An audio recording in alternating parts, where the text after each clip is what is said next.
Hey everyone, Dr. X here. Hope you're doing well.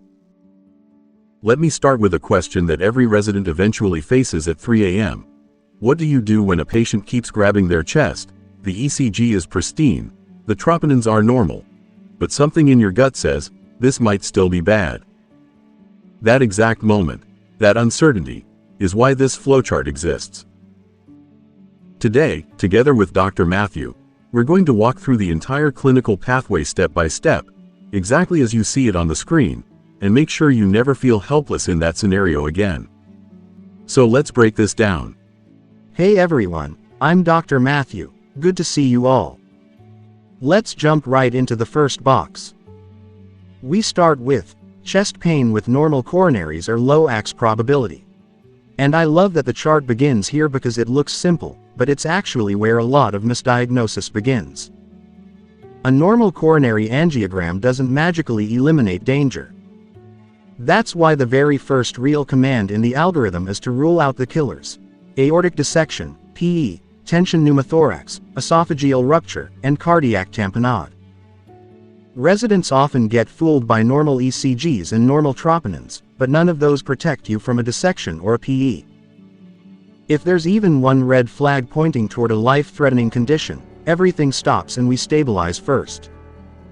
If the patient is stable and no red flags remain, then we can safely move forward. Once we're past the killers, we arrive at step 1, a focused history and physical exam. This is where the pattern recognition starts. We explore the quality of the pain, its relation to meals, its positional changes, associated regurgitation, dysphagia or odynophagia, and whether panic-like sensations accompany it. Even the medication list matters. NSAIDs, bisphosphonates, or doxycycline can mimic all kinds of esophageal pain. And here's the big pearl: if you don't ask swallowing questions, you'll miss strictures and EOE every time. This step isn't glamorous, but it determines the path of the entire algorithm. If the history hints toward reflux, we move to step 2, an empiric PPI trial. And not just any PPI trial, a proper one. We use double-dose PPIs, twice daily, taken 30 to 60 minutes before meals for 14 full days. Not taken randomly, not with meals, not skipped. Timing is the whole game here. If symptoms improve, that's GERD-related chest pain and we can close the case. If symptoms don't improve at all after a correct trial, then the algorithm sends us to endoscopy. Step 3 is endoscopy, ideally while the patient has been off PPIs for a full week, if that's safe. This is where we can directly visualize erosive esophagitis, eosinophilic esophagitis, rings, webs, strictures, or masses. But here's the nuance every intern should memorize. A normal EGD does not mean a normal esophagus. The mucosa can look totally fine even when deeper layers and sensory pathways are still dysfunctional. If we find something, we treat it.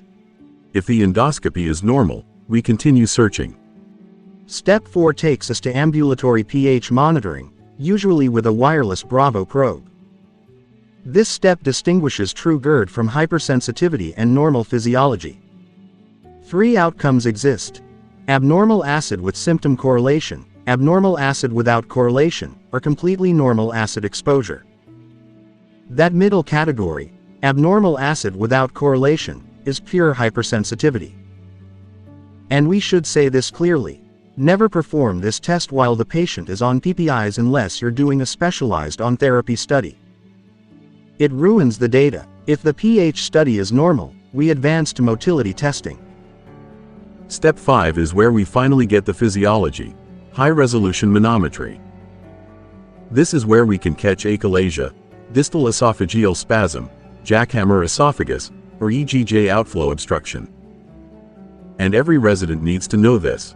Do not misinterpret minor abnormalities, like weak peristalsis, as disease.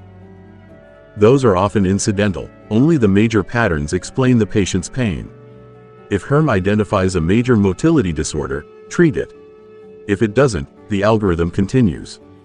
Next is step 6, balloon distension testing, sometimes called provocative testing. This is the most underused but incredibly powerful diagnostic step. When the patient's exact chest pain is reproduced during controlled distension, we've identified esophageal hypersensitivity, a real physiological condition, not anxiety. Treatment includes neuromodulators like low-dose TCAs, SSRIs or SNRIs, and occasionally gabapentinoids.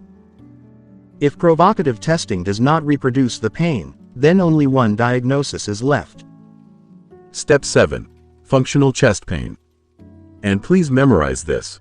Functional does not mean psychological and does not mean imaginary. It means the esophagus and the brain are communicating abnormally. Management focuses on reassurance, low-dose TCAs, SSRIs or SNRIs, and CBT. After every other cause has been excluded properly, this becomes the final answer, not before. Let me give you a mini case that shows the power of following the full algorithm. A 44-year-old teacher comes in every night with burning chest pain. ECG normal, troponins normal. PPI trial fails. EGD normal. pH study normal. Herm finally shows distal esophageal spasm, and with calcium channel blockers, her symptoms vanish within 2 days. If the team had stopped early and labeled her as anxiety, she would still be suffering today.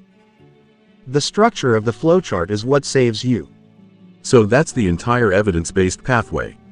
Rule out killers, take a focused history. Perform a proper PPI trial, examine the structure with EGD, measure acid with pH monitoring, evaluate motility with Herm, test sensitivity with balloon distension, and finish with functional chest pain when everything else has been excluded. This is the ladder that keeps patients safe and makes your clinical reasoning bulletproof. If this breakdown helped sharpen your thought process, make sure to subscribe, it really helps the channel grow. And don't leave yet. Check out the other videos we've made on chest pain, abdominal pain, and emergency decision making. They're all waiting for you right now. Take care, everyone, see you in the next one.